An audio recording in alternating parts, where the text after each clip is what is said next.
Et nous revenons au plateau pour la dernière partie de cette émission consacrée maintenant au Togo, sommet G20. Nous sommes à 106% d'accès à l'électricité en ville, selon Faure Gnassingbé, le président togolais qui participe au sommet du G20 Compact with Africa en Allemagne, était lors d'un panel consacré aux énergies, a fait cette déclaration.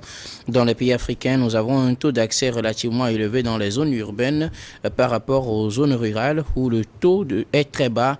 Au Togo, nous sommes à 106% d'accès à l'électricité en ville contre 27% en zone rurale. Dans ces zones, c'est la biomasse qui est utilisée pour les besoins de la vie quotidienne. Or, c'est une source de pollution du point de vue environnemental, c'est ce qu'a déclaré le chef de l'État togolais qui posait le diagnostic par rapport à la disponibilité des énergies sur le continent, surtout dans la région de l'Afrique subsaharienne. Il a pris l'exemple du Togo, entre autres. Quelle est votre perception du taux de couverture de l'électricité? En tout cas, ce que le chef de l'État a déclaré, c'est 66% en milieu urbain et 27% en milieu rural. Je commence par vous, Cyril. Oui, au fait, c'est un constat que le chef de l'État a fait lors du sommet du G20 du côté de Berlin en Allemagne. Ce sommet qui a débuté depuis le 20 novembre en Allemagne, c'est un constat. Et nous tous, je peux dire que c'est un secret de polichinelle parce que tout le monde le sait que chez nous en Afrique, les pays, où je parle des pays, les villes sont mieux équipées plus que les zones rurales. C'est ce constat-là. C'est juste ce que nous savons que le chef de l'État a dit. Maintenant, comment nous pouvons expliquer ces genres de situations? Quand nous parlons, ou quand il parle aujourd'hui de 27% de la zone de couverture au niveau des ruraux et plus de 65% du côté des zones urbaines. Ce qui veut dire qu'on donne plus de chance à ceux qui vivent dans les zones urbaines plus qu'à ceux qui vivent dans les zones rurales. Parce que quand on parle de zones rurales, ce sont des zones lointaines, ce sont des zones qui ne sont pas encore très habitées, ce sont des zones qui ne sont pas encore développées. Maintenant, le plus grand problème, qu'est-ce que peut expliquer ces genres de situations? Sûrement, c'est le problème de manque de l'énergie. On parle de l'installation, ce sont les câbles que nous utilisons. Or, au même moment aujourd'hui, il y a la promotion des panneaux solaires qui sont déjà disponibles. Entre-temps, ça doit faire moins de 2 ans que le chef de l'État a inauguré des panneaux solaires du côté de Blita. Ces panneaux solaires doivent prendre en compte toute la préfecture de Blita et ses environs. Oui, ben donc aujourd'hui, alors on parle de biomasse. On va faire le constat de la situation d'abord et puis faire des propositions. Voilà, maintenant, on parle de... si c'est la biomasse est plus utilisée dans les milieux ruraux. C'est ce constat-là qui est fait. Maintenant, vous partagez son constat. C'est ce qui est fait, c'est ce que nous voyons. C'est ce qui est fait et c'est ce que nous voyons. Okay, or, les biomasses, là, ce sont des énergies qui seront, entre guillemets, finies finies dans des années. Ce sont des énergies qui ne sont pas durables. Au même moment, si nous avançons vers les panneaux solaires, tout cela, eux, ce sont des énergies qui sont vraiment disponibles et qui seront toujours disponibles pour toutes les populations. Okay. Louis, votre constat, taux de couverture en électricité est 66% pratiquement dans les milieux urbains et 27% dans les milieux ruraux où on utilise plus la biomasse. C'est le propos du chef de l'État togolais à Berlin. Oui, ce qui saute aux yeux, c'est que Lomé est éclairé depuis un bon moment. Et donc, quand on parle de 66%, je pense que ce n'est pas exagéré. Et si c'est le chef de l'État qui le dit, c'est à partir des éléments que ses ministres ou bien son ministre en charge de l'énergie renouvelable a mis à sa disposition. Donc je pense que tout de dru, on peut pas on ne peut pas le démentir parce que c'est vrai, on a l'électricité comparativement à ce que nous avons vécu cette dizaine dernières années. Lomé est en train d'aller de l'avant. C'est parce que quand on parle de ville, généralement, chez nous ici au Togo, on met le focus sur Lomé. Oui, c'est-à-dire, est-ce Lomé seule la ville du Togo? Non, c'est pas seul Lomé, la ville N'est-ce du Togo, pas mais malheureusement... une lecture erronée que de se voilà, focaliser sur Lomé? Justement, on nous a mis dans ce cancan que quand on parle de ville, la ville s'arrête juste à Lomé. Et donc, ça ne va même pas à Tévié. Et maintenant, on dit 66% d'accès à l'électricité, et je dis que ça peut s'avérer. Mais au même moment, la question qui est posée, quel type d'électricité consommons-nous? Quels sont les types d'installations électriques que nous avons?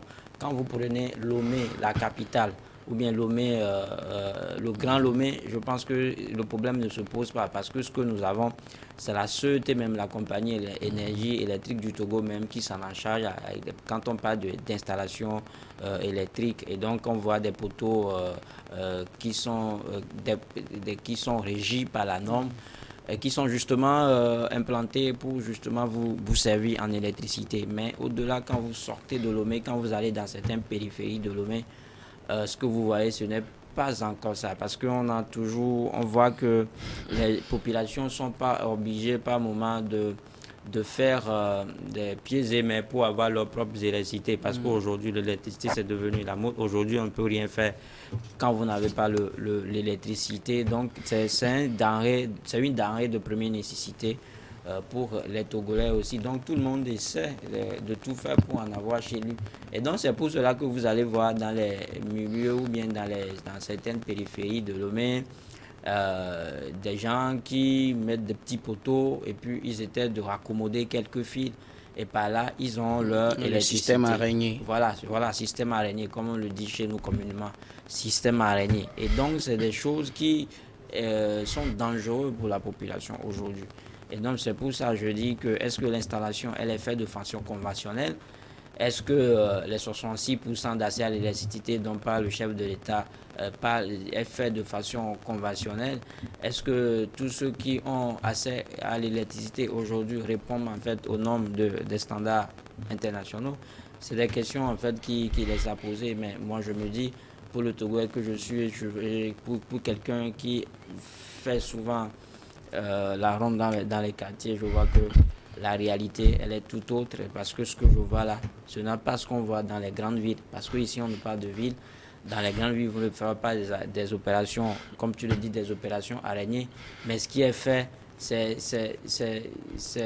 de l'art, quoi. C'est-à-dire que ça ne cause préjudice à personne. Parce que je le dis, parce qu'ailleurs, les gens sont obligés par moment de mettre de petits bois pour soutenir les câbles électriques pour que les petits-enfants ne tombent pas sur eux à risque d'être électrocutés par la suite.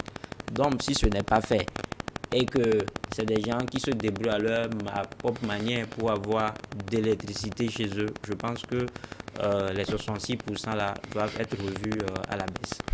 Doit être revu à la baisse. Oui, je n'ai pas bien compris la logique. Justement, parce que toutes les vous, installations... vous pensez que toutes les installations ne sont pas conventionnelles. Ok, donc si on enlève ce qui n'est pas conventionnel, 66%, oui, ça n'atteint pas. Quand on dit 66%, ce que dit le chef de l'État, il le dit devant les partenaires, des gens qui peuvent aider le Togo à atteindre à résoudre ou bien à relever ce défi-là en absence en fait de moyens d'État lui-même pour le faire. L'État peut avoir de moyens, mais toujours à titre que nous sommes en Afrique, on aime souvent que les gens viennent faire les choses à notre place. C'est pour ça que vous allez voir qu'on court souvent à occuper les premiers rangs dans ces genres de réunions, dans ces genres de forums. Donc ce que je dis, c'est une déclaration qui est faite justement pour pouvoir soumettre un projet de soutien aux partenaires. Et donc quand on dit que 66% ont déjà accès à l'électricité, ça risque de fausser les données. Quand on sait que tous ceux qui ont l'électricité aujourd'hui ne l'ont pas fait de façon conventionnelle. Il y a des gens qui se sont débrouillés à leur manière pour avoir de l'électricité. Donc, il faut faire les choses de façon correcte. C'est pour ça que je dis que le taux tel qu'il est chiffré laisse à désirer. Parce qu'il faut juste faire un tour dans les quartiers et vous allez vous rendre compte que beaucoup de gens, en fait, il y a aussi ce système-là, il y a des gens qui sont tellement habiles qu'ils sont même obligés de piquer l'électricité chez leurs voisins et bénéficier gratuitement de cette denrée-là. Donc c'est des choses ils volent le courant. Bien sûr qu'on vole le courant. Bien sûr qu'on vole le courant. Donc, c'est des choses en réalité à prendre en compte quand on parle justement d'accès d'électricité dans nos villes. Et donc, quand on voit plusieurs maisons électrifiées, ça ne veut pas dire que c'est la CET, par exemple, qui a fait le câblage. Et donc, il ne faut pas les compter dedans, selon vous. Je ne pense pas que toutes les maisons qui sont électrifiées tiennent leur câble de la CET. Ça, je le dis, je sais de quoi je parle. Et donc, c'est pourquoi je dis qu'il faut être vigilant et que ce pourcentage-là, ce taux-là, il est à prendre avec beaucoup de pincettes. Si ce taux est à prendre avec beaucoup de pincettes, que faut-il faire? Parce que si les gens vont passer par des moyens non conventionnels pour avoir du courant, c'est parce qu'ils sont dans le besoin. Cela ne justifie pas en fait les moyens détournés qu'ils utilisent. Alors que faire pour que le courant soit disponible pour tout le monde aussi? Bon, moi, je voulais dire quelque chose. Oui, d'abord. Au fait, quand le chef de l'État fait ce genre de déclaration, je crois qu'il s'est basé au fait sur une étude sur des documents, oui. et sur une analyse. Ce ne sont pas pour vous, il n'a pas pris en compte les toiles d'araignée et tout ça? Non, j'arrive. J'en viens. Je crois qu'il s'est basé sur une analyse et sur une étude parce que, mais après tout, c'est un chef de l'État. Ouais. Il ne peut pas se lever il n'a pas inventé quand même. Inventé ou parler en l'air. Chez moi, au Togo, c'est 66% et 27%. Non. Et je crois que quand on parle des zones urbaines, mais ce n'est pas Lomé seulement. Ouais. Mais il y a Tchévi aussi. Toutes les villes. On parle de toutes les villes. Et donc, je crois que c'est une étude qui a été faite dans toutes les villes. Maintenant, on parle de... en termes de couverture, oui. En termes de taux de couverture. Bon, là où moi aussi, je dois me poser la question pour rejoindre mon confrère Louis, est-ce qu'on a pris en compte les toiles d'araignée? Ou bien seulement si c'est éclairé, c'est taux de couverture, c'est pris en compte. Et c'est ce que lui disait, si on avait compté les toiles d'araignée, donc il fallait les défalquer de 106% parce que pour lui, ce n'est pas conventionnel et donc on ne devait pas les compter. Déjà, s'il y a les toiles d'araignée, ce qui veut dire qu'il y a de l'électricité dans la zone. Donc on devait les prendre en compte à mon humble envie. Parce que s'il n'y a pas de l'électricité, si la zone n'est pas couverte, par la sûreté, où nos amis là peuvent tirer leur toile d'araignée là pour faire des branchements. Et donc pour vous, vous le comptez en termes de zone, pas en termes d'habitants par exemple? Oui, même en ville à Lomé, il y a des gens qui font toile d'araignée. Oui, bien sûr. Vous pouvez par exemple avoir votre maison quelque part, et il y a un de tes frères qui a une maison peut-être à 100 ou à 150 mètres. Si toi, tu n'as pas de gros moyens pour tirer directement de l'électricité, mais tu peux lui dire que mon frère, je viens faire le branchement chez vous, en attendant que je me trouve des moyens pour me faire brancher directement sur un poteau de la compagnie, sur un poteau de la CVT. Pour vous, tout ça là ne fausse pas le calcul. Oui, donc moi je crois qu'à faire des toiles d'araignée, même à Lomé, en pleine ville, il y a les toiles d'araignée que nous voyons. Donc ce n'est pas un problème en fait. Moi je crois que le problème de toiles d'araignée, ce n'est pas un problème. Des 106%. Voilà. Okay. C'est juste qu'on a pris en compte toutes les zones rurales, toutes les villes du Togo.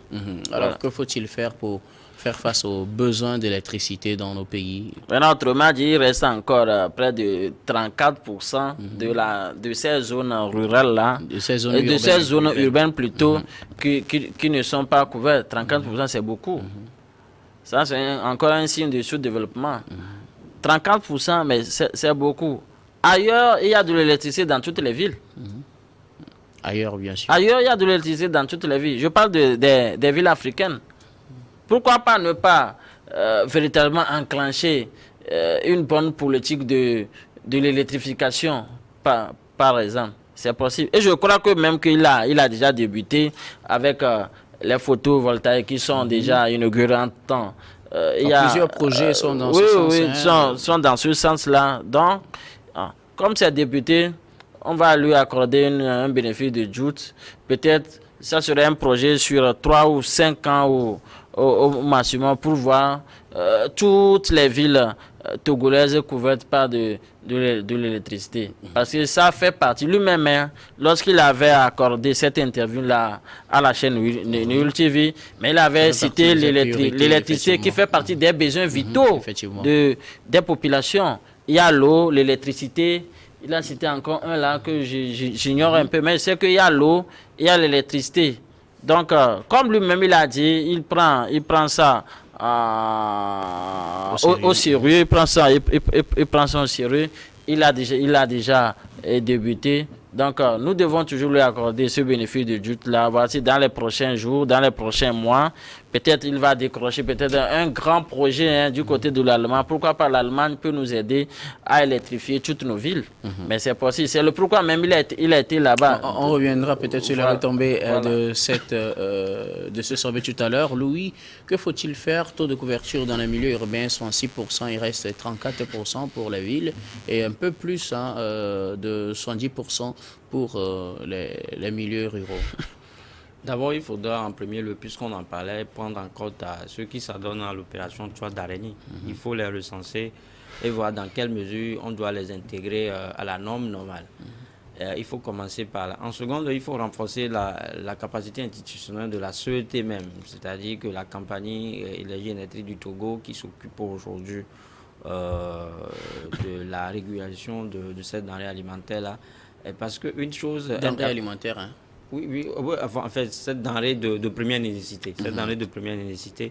Et donc, quand vous voyez aujourd'hui comment est-ce que le courant est donné aux Togolais, et je pense qu'il y a même un problème là-bas. C'est-à-dire, une chose est d'avoir une couverture large et une autre est d'arriver justement parce que c'est ça, c'est si à ce que tout le monde soit servi au bon moment. Je veux justement parler des coupures intempestives.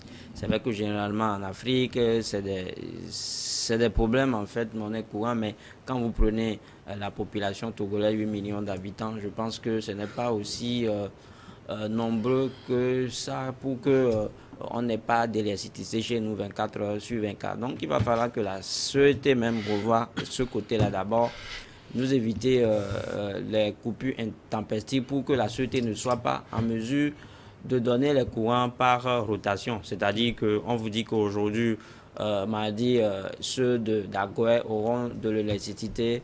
Demain, vendredi, les habitants ou bien les populations d'Avedi n'en auront pas. Jeudi, ce sont les populations de Baguida qui verront l'électricité au détriment de ceux d'Avepozo et tout ça. Donc, il va falloir d'abord qu'on essaie de résoudre ce problème-là à l'interne. Et puis aussi, rendre l'accès à l'électricité facile à tout le monde. C'est-à-dire que je veux parler justement du branchement en soi. C'est-à-dire que le prix destiné à cette opération-là soit revu à la baisse pour que tous les Togolais lambda aient accès à l'électricité. Je pense que si tout le prix du branchement était à la portée de tout le monde, on ne vivra pas les opérations de toit d'araignée comme on le disait tout à l'heure. Et également, parce que nous sommes au XXe siècle, l'électricité, je le disais, c'est une denrée de première nécessité. Il faut qu'on essaie de revoir la facturation en fait, du kilowattheure par la société elle-même. La facturation du kilowattheure à revoir. En tout cas, plusieurs mesures sont prises dans le sens de l'accessibilité de l'énergie électrique aux Togolais, des projets de centrales photovoltaïques, d'électrification de façon générale sont mises en œuvre. Quelles peuvent être les retombées de cette participation du chef de l'État au niveau énergie au Togo, Cyril? Oui, avant de répondre à la question, je voulais aussi souligner quelque chose. Déjà, ça fait 3 ans que la CET a refusé de brancher les toiles d'araignée aux gens. Quand tu fais une demande aujourd'hui pour avoir de l'électricité, et s'il n'y a pas des poteaux de la CET qui passent chez vous, mais on ne vous branche pas. On ne vous branche pas. Sûr. Donc, ça fait déjà 3 ans. Maintenant, ils devaient aussi trouver d'autres solutions pour pallier à ce fléau-là, parce que ce sont les toiles d'araignée qui essaient d'aider les gens à avoir le courant chez eux, avoir de l'électricité chez eux. Maintenant, comme ils refusent de donner ou de faire des branchements en toiles d'araignée, il faudrait qu'ils retrouvent d'autres solutions pour pallier à ce problème-là. Maintenant, les retombées, moi, je suis toujours optimiste. Hein, il faudrait que on arrive à décrocher au moins un grand contrat, comme l'Arabie Saoudite. C'est l'Arabie Saoudite qui a fait la photovoltaïque de Blita entre-temps. Mais il faudrait que l'État togolais arrive à décrocher un grand projet d'électrification de toutes les zones rurales et de toutes les zones urbaines. C'est faisable. Et connaissant le chef de l'État qui sait bien flatter, qui sait bien enjôler, qui sait bien parler, je crois que en faisant même cette déclaration, en parlant de 66% de zones de couverture des zones urbaines et 27% de la zone de couverture des zones rurales, de ça que cette déclaration ou ces affirmations vont dans le sens à ce qu'on nous octroie des aides financières pour nous ou pour électrifier ou pour amener l'électricité dans tout le Togo. Maintenant, à part ça, pourquoi ne pas muter? Comme aujourd'hui nous avons ce problème de l'électricité, de biomasse, tout cela, pourquoi ne pas muter pour l'électricité, ce que Dieu même, c'est l'électricité de façon naturelle. Je parle des panneaux solaires, tout ça là. Aujourd'hui, avec le panneau solaire, tout le monde peut avoir de l'électricité chez lui à la maison. Pourquoi ne pas opter pour cette nouvelle méthode, si je peux le dire, en finançant peut-être ou en subventionnant peut-être l'achat des panneaux solaires à toutes les populations. C'est un projet aussi que l'État aussi peut faire et va demander après des financements, des aides du côté de l'extérieur. Tout est possible. Louis, quelles sont les retombées auxquelles on peut s'attendre avec la participation à un tel sommet, côté énergie? Oui, les retombées, je pense que ça se dessine déjà parce que quand le chef de l'État va à ces genres de rencontres, c'est pour aller chercher des partenaires parce que ce qui se fait là-bas, c'est fortement dans le domaine économique pour voir comment est-ce qu'on peut relancer véritablement le secteur économique du Togo après la crise Covid-19. Donc déjà, quand il fait de tels discours, beaucoup de gens vont dire qu'en matière d'électricité, beaucoup reste encore à faire au Togo. C'est vrai qu'on l'a dit, jusque-là, on met juste le focus sur la couverture de l'électricité en ville. On parle de 66%, comparé à celle qui est en milieu rural, qui est de 27%. Ça veut dire que le travail reste énormément à faire. Parce que quand vous voyez nos villages, en fait, dans nos villages, il y a beaucoup de choses également à faire.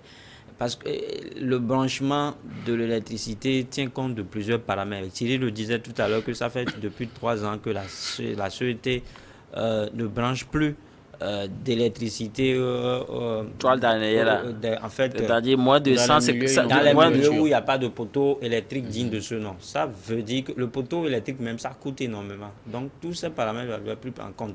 Maintenant, les poteaux électriques, on ne les implante pas ou bien sûr n'importe où. C'est-à-dire que la route même doit avoir une certaine dimension. Oui. La route doit d'abord répondre à une certaine caractéristique d'abord, avant que le poteau ne soit implanté. Donc quand on parle de village, ça veut dire qu'on aura d'abord à construire des routes. On aura à faire des ouvrages autour des routes même d'abord avant de penser à mettre les poteaux électriques. Donc c'est pour ça que je dis que... Il y a certains endroits où on met les poteaux électriques sans avoir tracé la route. Du moins c'est tracé dans le plan, mais n'est pas bitumé par exemple. Et tout cela est fait à titre provisoire parce qu'après on est obligé de refaire totalement.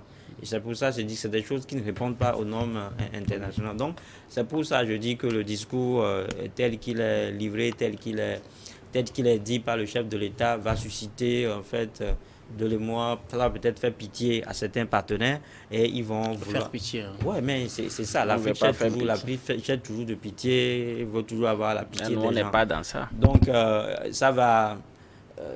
ça va émuer un certain nombre de partenaires qui vont vouloir aider le Togo à sortir justement de l'ornière. Maintenant, On a dit il y a des poteaux photovoltaïques, il y a des initiatives qui sont prises ici et là. Pour le moment, nous, le Togo met un peu surfer sur cela et servir un certain nombre de populations en électricité en attendant que les messies nous viennent. Alors, nous arrivons à la fin de ce numéro de Regard Croisé. Nous allons faire un dernier tour de table pour vos mots de fin sur un sujet de votre choix, Cyril. Oui, tout d'abord, je tiens vraiment à vous féliciter. L'autre fois, vous avez décroché un grand prix, talent au niveau de talent d'or, talent de micro. Voilà, animateur, tout ça là. Ce n'est pas facile. Ce qui veut dire que ce n'est pas nous seuls qui vous voyons. Il y a d'autres personnes aussi qui vous observent. Tenez-vous bien et une fois encore, mes sincères félicitations avec notre consoeur Charlotte. Oui, effectivement. Charlotte Guézé. Donc, ce qui veut dire que nous Wada est gâtés. Le programme du soir a des trophées. Vraiment, vraiment. Donc, une fois encore, félicitations à vous deux.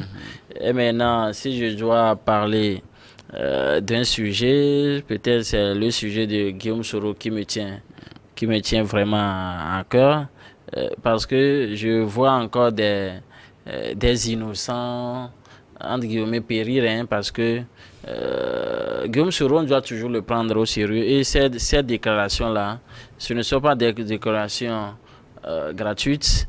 Il faudrait que le président ivoirien même les prenne au sérieux et déjà entamé peut-être entre guillemets des discussions avec ce monsieur, parce que peut-être que les gens le diront que c'est un aveu de faiblesse, tout ça là, mais lui, en tant qu'homme politique de son temps, il doit tout d'abord préserver la paix de la Côte d'Ivoire, le pays qu'il lui-même dit qu'il prétend beaucoup aimer. Il doit vraiment préserver la paix du côté de la Côte d'Ivoire.